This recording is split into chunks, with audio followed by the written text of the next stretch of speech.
நம்முடைய ஆண்டவரும் இரட்சகரும் கர்த்தருமாகிய இயேசு கிறிஸ்துவின் நாமத்தினாலே இந்த காலை வேளையில உங்களுக்கு வாழ்த்துதலையும் வணக்கத்தையும் ஸ்தோத்திரங்களையும் கூறிக்கொள்கிறேன்.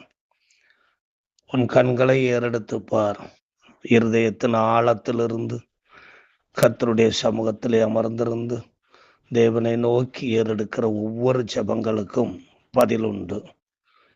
இந்த நாளிலே நாம் தியானத்திற்காக எடுத்துக்கொண்டது, நாம் வியாதிப்பட்டிருக்கையில் நாம் பரலோகத்தின் தேவனை நோக்கி செபிக்கும் போது நம் சரீரங்களில் மாற்றங்களை ஏற்படுத்துகிறார்.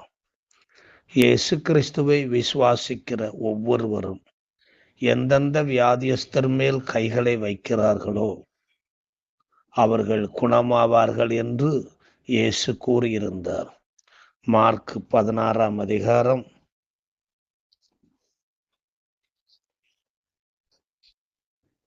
18 வசனத்திலே நாம் வாசிக்கும் போது இந்த வாக்கியத்தை நாம் காண்கின்றோம். 17 18 வசனங்களை நாம் வாசிப்போம். விசுவாசிக்கிறவர்களால் நடக்கும் அடையாளங்களாவன. என் நாமத்தினாலே பிசாசுகளை துரத்துவார்கள், நவமான பாசைகளை பேசுவார்கள், சர்ப்பங்களை எடுப்பார்கள், சாவுக்கு ஏதுவான யாதொன்றை குடித்தாலும் அது அவர்களை சேதப்படுத்தாது.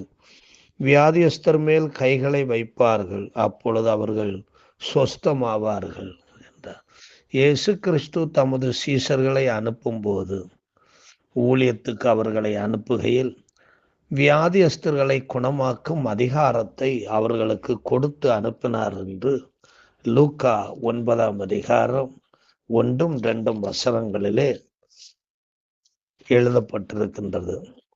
அவர் தம்முடைய 12 சீஷர்களையும் வரவழைத்து சகல பிசாசுகளையும் துரத்தவும் வியாதி உள்ளவர்களை குணமாக்கவும் அவர்களுக்கு வல்லமையும் அதிகாரமும் கொடுத்து தேவனுடைய ராஜ்யத்தை குறித்து பிரசங்கிக்கவும் பிணியாளிகளை சொஸ்தமாக்கவும் அவர்களை அனுப்பினார். இயேசு கிறிஸ்துவிலிருந்து குணமாக்கும் வல்லமை வெளிப்பட்டது என்று லூக்கா 5 அதிகாரம் 17 வசனத்தை நாம் வாசிக்கும் போது அறிய முடிகின்றது.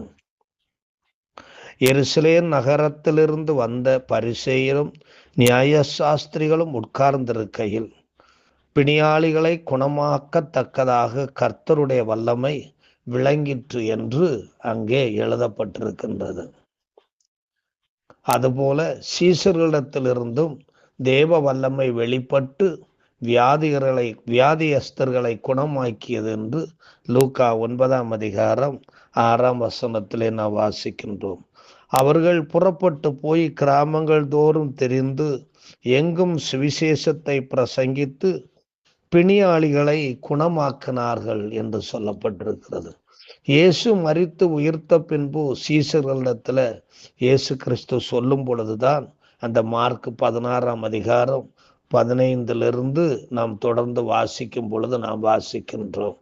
விசுவாசிக்கிறவர்களால் நடக்கும் அடையாளங்களாவன. இயேசு கிறிஸ்துவை குறித்து சீஷர்கள் போய் எல்லா இடங்களிலும் அறிவித்தார்கள். நீங்கள் போய் சர்வ சிருஷ்டிக்கும் சுவிசேஷத்தை பிரசங்கியுங்கள் என்று இயேசு கிறிஸ்து சொன்னார். நீங்கள் போய் சுவிசேஷத்தை பிரசங்கிக்கும் போது எவர் ஒருவர் விசுவாசித்து கர்த்தராகி இயேசு கிறிஸ்துவை ஏற்றுக்கொண்டு இயேசு கிறிஸ்துவின் நாமத்தினாலே ஞானஸ்நானம் பெற்றுக்கொள்ளுகிறார்களோ அவர்களெல்லாம் ஆண்டவருடைய பிள்ளைகளாய் மாறுகிறார்கள். யோவான் 1 அதிகாரம் வசனத்துல நான் வாசிக்கும் பொழுது யோவான் 1 அதிகாரம் 12 வசனத்தை வாசிக்கும் பொழுது அவருடைய நாமத்தின் மேல் விசுவாசம் உள்ளவர்களாய் அவரை ஏற்றுக்கொண்டவர்கள் எத்தனை பேர்களோ அத்தனை பேர்களும் தேவனுடைய பிள்ளைகளாகும்படி அவர்களுக்கு அதிகாரம் கொடுத்தார். அவர்கள் இரத்தத்தினாலாவது மாம்ச சித்தத்தினாலாவது புருஷனுடைய சித்தத்தினாலாவது பிறவாமல் தேவனாலே பிறந்தவர்களாக அறியப்படுகிறார்கள்.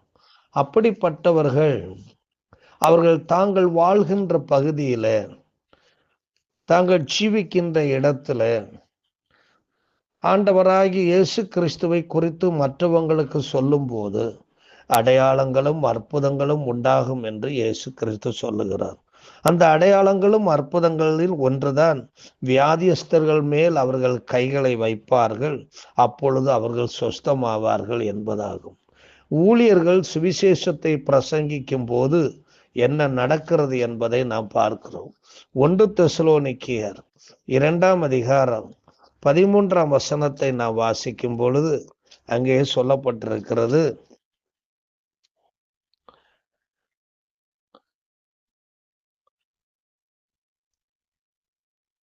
நீங்கள் தேவ வசனத்தை எங்களாலே கேள்விப்பட்டு ஏற்றுக்கொண்ட போது அதை மனுஷர் வசனமாக ஏற்றுக்கொள்ளாமல் தேவ வசனமாகவே ஏற்றுக்கொண்டதினாலே நாங்கள் இடைவிடாமல் தேவனுக்கு ஸ்தோத்திரம் செலுத்துகிறோம். அது மெய்யாகவே தேவ வசனம்தான். விசுவாசிக்கிற உங்களுக்குள்ளே அது பலனும் செய்கிறது. அதாவது ஆண்டவராகி இயேசு கிறிஸ்துவை குறித்து ஊழியர்கள் பிரசங்கிக்கும் போது அதை கேட்கிற விசுவாசிகள் விசுவாசித்து சந்தோஷமாய் ஏற்றுக்கொள்ளும் பொழுது அவர்கள் மூலமாய் ஆண்டவர் அற்புதங்களையும் அடையாளங்களையும் வெளிப்படுத்துகிறார் என்பதுதான் இந்த பகுதிகளினுடைய அடிப்படை உபதேசமாய் இருக்கிறது. பவுல் அப்போஸ்தலன் ஊழியம் செய்து வருகிற காலங்களில் அவர் தன்னுடைய ஊழிய காலத்துல கர்த்தராய் இயேசு கிறிஸ்துவை குறித்து பிரசங்கிக்கின்ற வேளையில அற்புதங்களும் நடந்தது என்று அப்போஸ்தலர் 28ஆம் அதிகாரம் 8, 9 வசனங்களிலே எழுதப்பட்டிருக்கிறது. புபிலியினுடைய தகப்பன் சுரத்தினாலும் இரத்த பேதியினாலும் வருத்தப்பட்டு கிடந்தார். பவுல் அவனிடத்திற்கு போய் ஜெபம் பண்ணி அவன் மேல் கைகளை வைத்து அவனை குணமாக்கினான். இது நடந்த பின்பு தீவில் இருந்த மற்ற வியாதிக்காரரும் வந்து குணமாக்கப்பட்டார்கள் என்று சொல்லப்பட்டிருக்கிறது. வசனத்தை தூய உள்ளத்தோடு ஏற்றுக்கொள்ளும் போது வசனத்தில் உள்ள ஜீவன் உங்களுக்குள் வல்லமையோடும் ஆவியோடும் வரும். இத்தகைய விசுவாசத்தினால் அற்புதங்கள் உண்டாகும். ஆகையினால்தான் யாக்கோபு புத்தகத்துல யாக்கோபு அப்போஸ்தலன் இப்படி சொல்லுகிறார். யாக்கோபு 5ஆம் அதிகாரம் 14 16, உங்களில் ஒருவன் வியாதிப்பட்டால் அவன் சபையின் மூப்பர்களை வரவழைப்பானாக. அவர்கள் கர்த்தருடைய நாமத்தினாலே அவனுக்கு எண்ணெய் பூசி அவனுக்காக ஜெபம் பண்ண கடவர்கள். அப்பொழுது விசுவாசமுள்ள ஜெபம் பிணியாளியை ரட்சிக்கும். கர்த்தர் அவனை எழுப்புவார். அவன் பாவம் செய்தவனானால் அது அவனுக்கு மன்னிக்கப்படும்.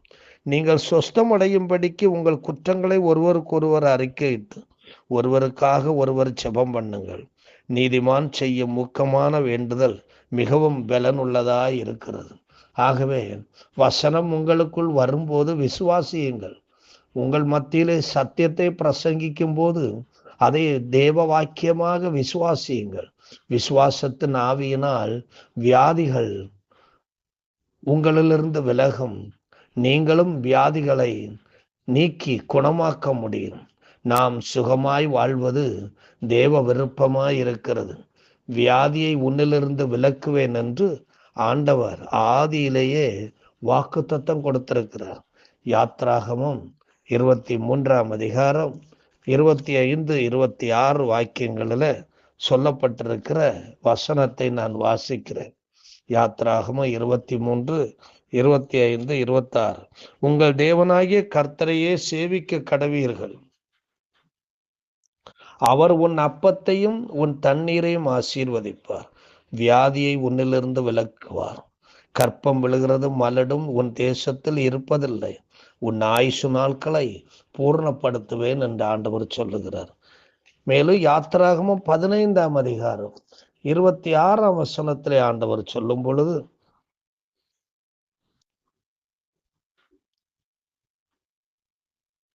நீ உன் தேவனாகிய கர்த்தரின் சத்தத்தை கவனமாய் கேட்டு அவர் பார்வைக்கு செம்மையானவைகளை செய்து அவர் கட்டளைகளுக்கு செவி கொடுத்து அவருடைய நியாயங்கள் யாவையும் கை கொண்டால் நான் எகிப்தியருக்கு வரப்பண்ணின வியாதிகளில் ஒன்றையும் உனக்கு வரப்பண்ணேன். நானே உன் பரிகாரியாகிய கர்த்தர் என்று ஆண்டவர் சொல்லுகிறார். ஆகையினாலே ஆண்டவரை நீங்கள் விசுவாசித்து ஏற்றுக்கொள்ளும் போது, வியாதிக்காக ஜெபிக்கும் போது கர்த்தர் வியாதிகளை குணமாக்கி உங்களை ஆரோக்கியமாக்குகிறவர். உங்களை மட்டுமல்ல, நீங்கள் யாருக்காக ஜெபிக்கிறீர்களோ அவர்களையும் ஆரோக்கியமாக்க ஆண்டவர் வல்லமையுள்ளவராய் இருக்கிறார். ஜெபத்தினால் வியாதிகள் நீங்கி ஒரு பொது மாற்றத்தை உங்கள் வாழ்க்கையில பெற்றுக்கொள்ள முடியும். அன்பு நிறைந்த ஆண்டவரே, இந்த காலை வேளையில உம்மை நன்றியோடு ஸ்தோத்திரிக்கின்றோம் ஆண்டவரே. நாங்கள் எங்கள் பலவீனங்களுக்காக, மற்றவர்களின் பலவீனங்களுக்காக செபிக்கும் போது அது விசுவாசத்தினால் வருகிற ஜெபமாகையினாலே அற்புதங்களும் அடையாளங்களும் உண்டாகி வியாதிகள் நீங்கும் என்பதை நாங்கள் அறிந்து கொண்டோம்.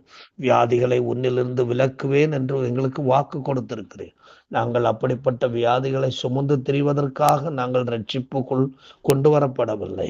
வியாதியை விலக்குகிறவர்களாகவும், ஆண்டவரே ஸ்தோத்திரம், நாங்கள் ஆரோக்கியமாய் வாழவும் கர்த்தர் எங்களை, ஆண்டவர், எங்கள் மேல் விருப்பமாயிருக்கிறேன்.